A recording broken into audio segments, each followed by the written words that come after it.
Capítulo 20. Quanto mais precisamos de um paraquedas, mais difícil é encontrá-lo. Por um segundo, percebo tudo com perfeita clareza.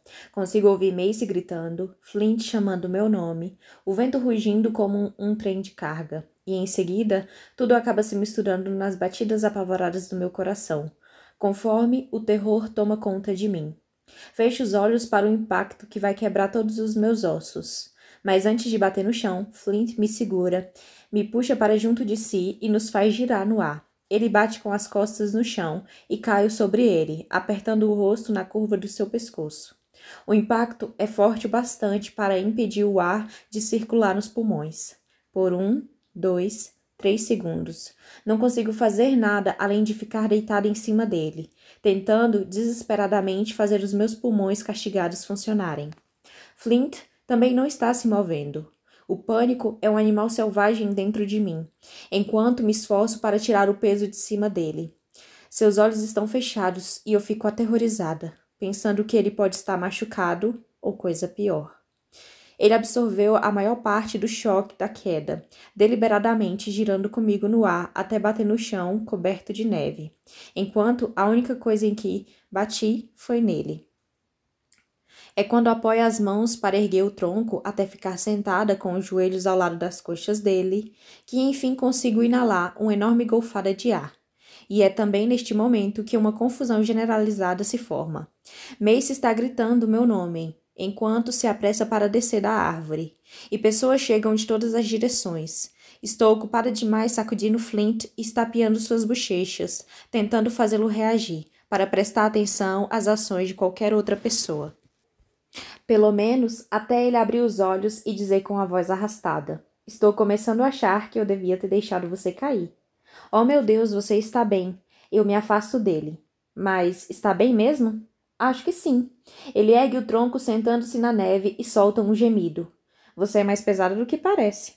Você não pode se mexer. Eu tento empurrá-lo para que se deite outra vez, mas Flint apenas ri.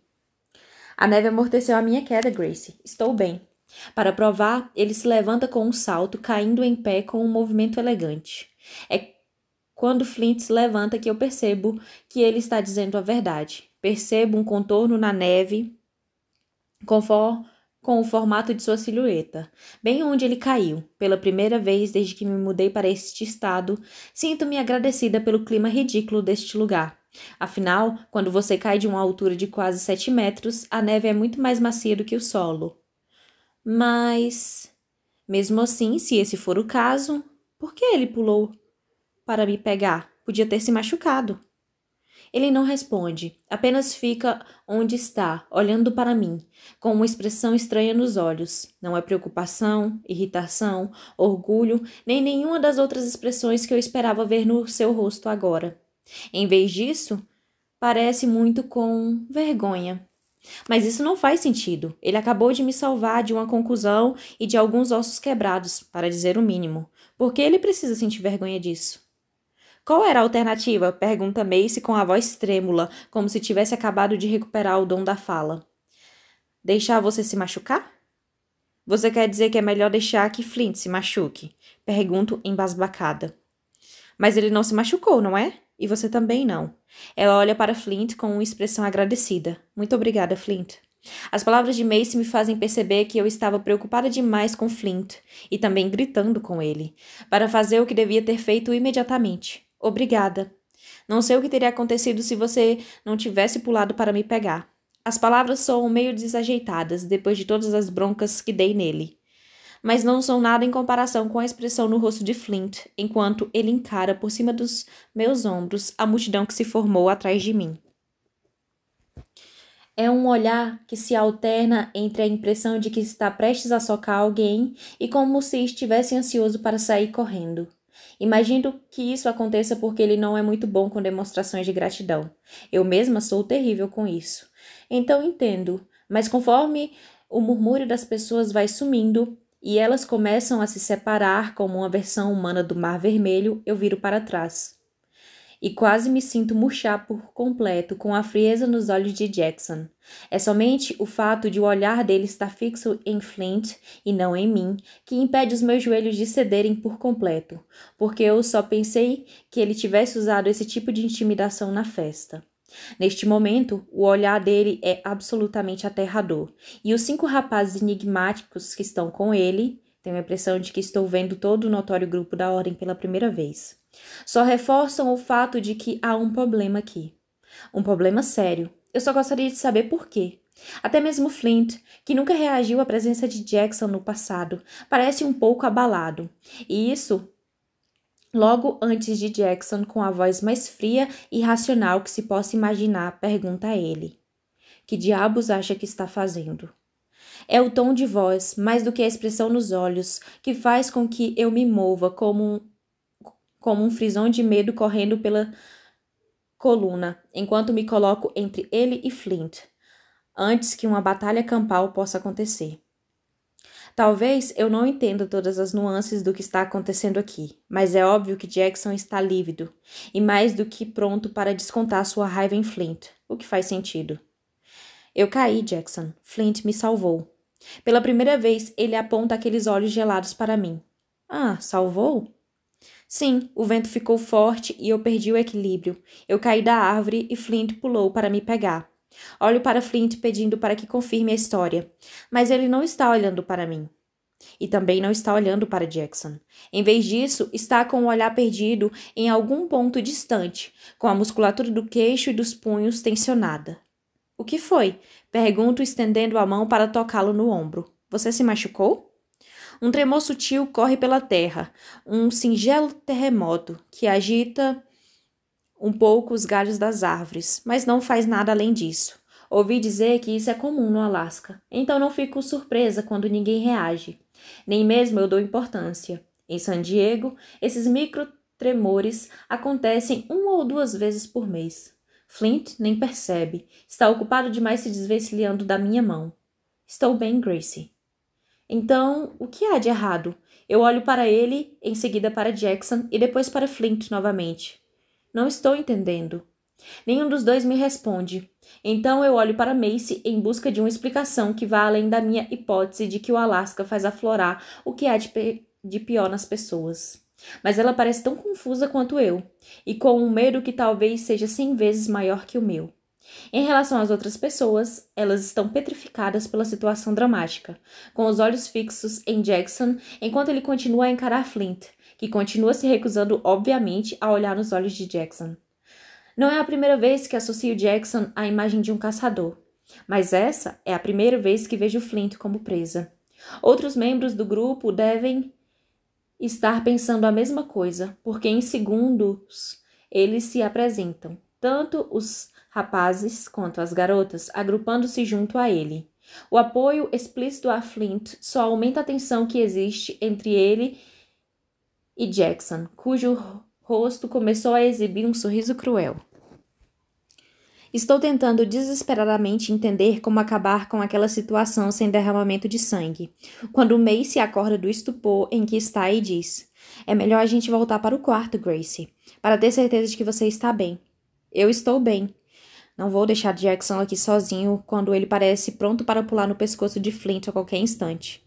Não vou sair daqui. Para dizer a verdade, essa é a melhor ideia que ouvi a tarde toda. Jackson vem se aproximando até estar logo atrás de mim. Ele não me toca, nem mesmo roça em mim. Mas está tão perto que não tem a menor importância. Eu consigo senti-lo. Vou levá-la de volta ao seu quarto. Aquelas palavras causam um efeito imediato na multidão. Vejo que as pessoas realmente recuam com os olhos arregalados, boquiabertas, chocadas. Não consigo entender o que está acontecendo aqui. Tudo o que sei é que Jackson está pondo um fim a um duelo entre os 2 rapazes mais populares da escola, antes mesmo que este duelo comece. E nem é um duelo de verdade, considerando a maneira com que Flint se eximiu da situação, recusando-se a reconhecer a existência de Jackson. É esse comportamento pouco característico, mais do que qualquer outra coisa, que faz eu me afastar de Jackson e dizer: preciso ficar com Flint para ter certeza de que ele está... Estou ótimo, Grace. Rebate Flint por entre os dentes. Pode ir. Tem certeza? Estendo a mão para tocar o ombro dele outra vez, mas de repente Jackson está entre nós, impedindo que minha mão encoste em Flint. Logo depois, ele dá um passo adiante, levando-me lenta e inexoravelmente para longe de Flint e de volta à escola. Essa é a coisa mais estranha que eu já vi, e definitivamente a mais estranha de que já participei. E ainda assim deixo acontecer, porque Jackson está comigo e eu não consigo evitar. Vamos, Macy, digo em voz baixa à minha prima, pegando na mão dela. Hora de ir embora. Ela faz um sinal positivo com a cabeça e em seguida estamos voltando para o castelo. Macy, Jackson e eu. Eu até espero que os outros membros da ordem nos acompanhem, mas uma rápida olhada para trás mostra que eles não se moveram. Ninguém se moveu. E posso dizer que estou começando a me sentir como se fosse Alice no País das Maravilhas aqui. As situações vão ficando cada vez mais intrigantes. Talvez aquele último voo com Philip, na verdade, tenha sido um mergulho em um enorme buraco de coelho. Nós caminhamos em silêncio por poucos minutos e a cada passo percebo que talvez não tenha escapado da queda sem sequelas. Agora que a adrenalina baixou, meu tornozelo direito começa a doer muito. Para afastar a minha cabeça da dor e também para não deixar Jackson e Macy perceberem que estou mancando, pergunto: o que veio fazer aqui, afinal de contas? Achei que você não ia participar da guerra de bolas de neve. O que eu estou fazendo aqui? Considerando essa idiotice em que Flint colocou você? Jackson nem olha para mim. Não foi tão ruim assim, retruco, mesmo sentindo a dor no tornozelo passar de incômoda para insuportável, bem rapidamente. Flint me salvou, ele... Flint não salvou você, esbraveja Jackson com a voz tão dura e cortante quanto o gelo à nossa volta. Quando se vira para me encarar, pela primeira vez, inclusive, ele para de falar estreitando os olhos. O que houve? Além de não conseguir entender por que você está tão bravo, ele se esquiva da pergunta enquanto me olha da cabeça aos pés. Tem alguma coisa que a machucou? Está tudo bem. Você se machucou, Gracie? Macy entra na conversa pela primeira vez. É uma covarde mesmo. Não foi nada. Já tínhamos uma certa dianteira, mas se pararmos, os outros não vão demorar para alcançar a gente. E a última coisa que eu preciso agora é me transformar num espetáculo ainda maior para essas pessoas. Bem quando eu estava tentando me encaixar, ou pelo menos me enturmar. Depois dessa noite, sinto como se tivesse pintada de laranja fosforescente. Algo que acho particularmente irônico, pois não foi Jackson quem me falou sobre discrição? Mas falando sério, é como se San Diego voltasse. Lá eu era a menina cujos pais morreram. Aqui, sou a que caiu de uma árvore e quase causou a Terceira Guerra Mundial entre os dois rapazes mais bonitos da escola, PQP. Determinada a voltar para a escola e para o meu quarto antes que os outros venham para cá, começo a caminhar outra vez, ou melhor dizendo, tento começar a andar de novo, mas não chego muito longe e lá está Jackson, bloqueando o meu caminho. O que está doendo? Pergunta ele de novo. E a expressão em seus olhos me diz que ele não vai permitir que eu me esquive da pergunta.